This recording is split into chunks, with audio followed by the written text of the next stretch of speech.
you powerful. Add any more to it.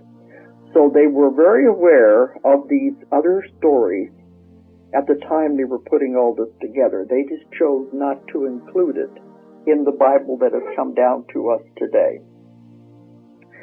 But in the stories that they told us that the people directed me to, the story of the drama of the lost disciples.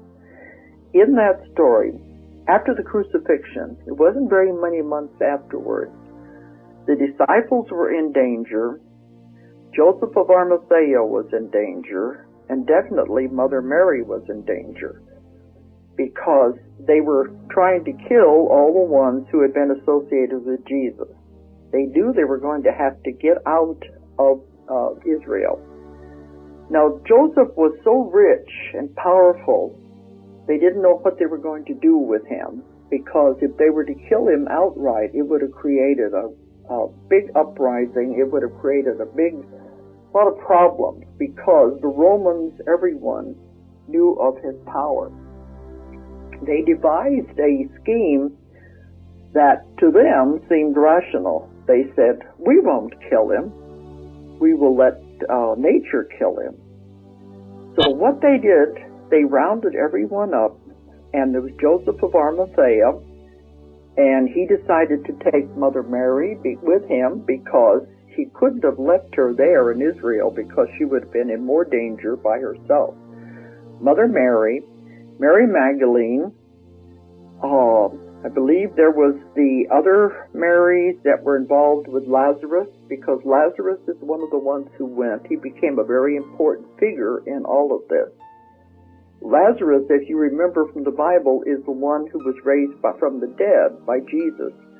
He was actually a cousin of Jesus, and he was raised from the dead, and this was the continuing part of what happened to him after the death, the crucifixion of Jesus. He was one of the people. There were 12 disciples. They always had to be 12, because every time one of them was killed or one of them would die, they were replaced by another, so that the number remained constant at 12. The Romans put all of these people on a boat, and in the drama of the lost disciples, it said the records vary on how many people there were altogether that were put on this boat. But in some accounts, it may be as high as 100 people. But the main characters were Joseph of Arimathea, Mother Mary, and Mary Magdalene, Lazarus. There were several other names that are mentioned in the Bible, the 12 disciples. One of these was John, the favorite disciple. They were all put on the boat, and it was a boat without oars and without sails. They put the boat out into the Mediterranean, and they said, we won't kill him, we'll let the ocean kill him. Because how could you survive being cast out into the Mediterranean Sea in a boat with no way to propel it, no way to guide it anywhere? No oars and no sails. And it was put out into the Mediterranean. They thought they were rid of all of these people, because how could they possibly survive?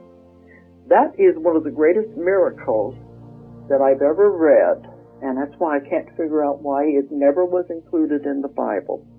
Because, miraculously, the boat made its way across the Mediterranean, and it came ashore on the coast of France.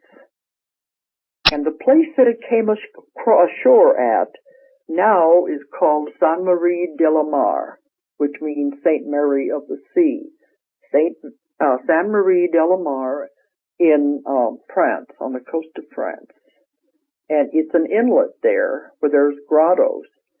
And they said that when it came ashore, that they all took refuge in one of these grottos, these caves on the coast. That's one of the greatest miracles. How were they able to make it all the way across the Mediterranean with no way to guide the boat?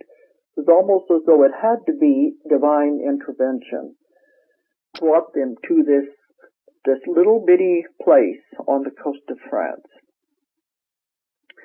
Now that place today has celebrations about this, so they know about they call it a legend, but it has been the basis of the Christian church after that.